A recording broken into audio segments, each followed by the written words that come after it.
Hello, and welcome back to your weekly XpertVR Friday recap. To jump right into it, this week we're going to be talking about VR surgeries, NFT textbooks, and Xpert Flugtag. And all of those words might not make sense, so let's jump over to some of these articles. So on the surgery side of things, very exciting to see this surgery. You might have heard about it. Two conjoined twins were separated successfully.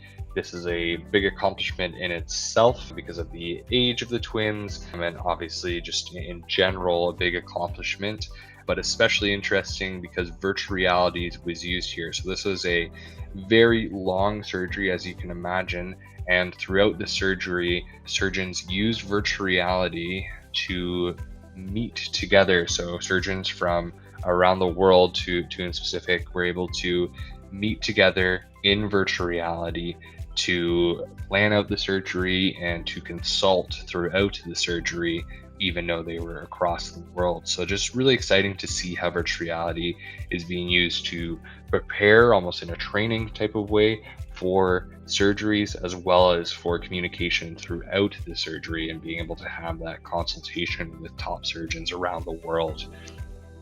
Secondly, Pearson, the biggest publishing house for textbooks in the world, is starting to look into and testing NFTs in their textbooks. So obviously right now, when you buy a physical textbook, Pearson or any other publisher, they would make their profits on that textbook first sale, but then they wouldn't get any of the resale value from that as you as a student sell it to next year's students. I'm not saying that's a good or a bad thing.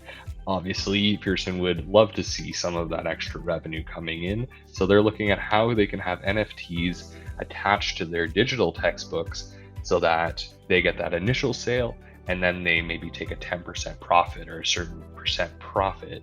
In the NFT world, 10% is kind of a good average. Take that percent profit so that when myself as a student sells it to next year's student, you would get 90% or I would get 90% of the profits, but then Pearson would take 10% of that.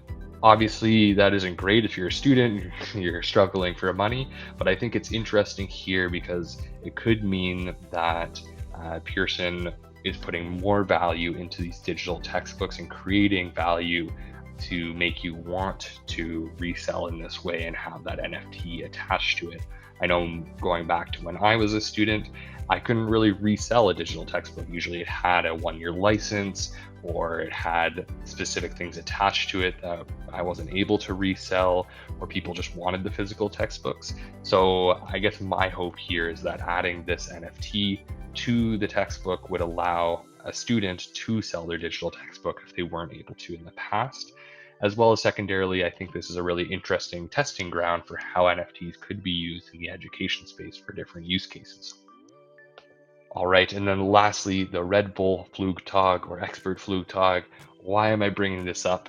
Not at all related to the education space exactly, unless you want to be educated on how to build a flying machine that doesn't particularly fly. But if you're not familiar, Red Bull has this competition that they've been putting on for many years now. It's actually the first competition that they ever put on as a Red Bull competition, where, as you can see in the video here, your team builds some sort of flying craft, or hopefully a flying craft, and launches it off of a 22-foot platform, and you try to fly.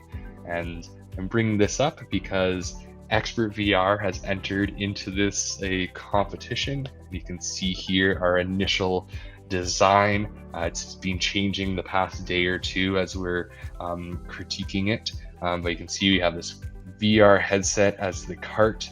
That Drew McNeil, my business partner, will be our pilot, sitting here in the cart, and we have a glider. So as the craft goes off of the launch pad, this cart will drop down into the water, and the hope is Drew in this glider will fly and beat the world record of the Flugtag world record.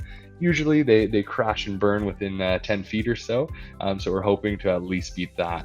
So really excited for this event coming up in Toronto, September 24th. Our whole team is working on building our flying craft and going to be there, and lots of people are going to be coming to cheer us on. So hopefully if you're in the area, or we'll be sharing the live stream link if there is one once that is ready. Really excited for this competition, and even though it's not exactly education related, we're going to be learning a lot. We're going to have a great time team building, and who knows, there might be some interesting new tips and things we pick up that will be applicable to what we're doing in the VR space from this. So as always, that was your weekly recap from XpertVR. Hopefully you learned some new things about virtual reality, NFTs, or other related technologies. And if you have any questions, please put them in the comments below. Send us a message. We're always happy to answer any questions you have and explore these technologies further with you. So until next week, have a great weekend.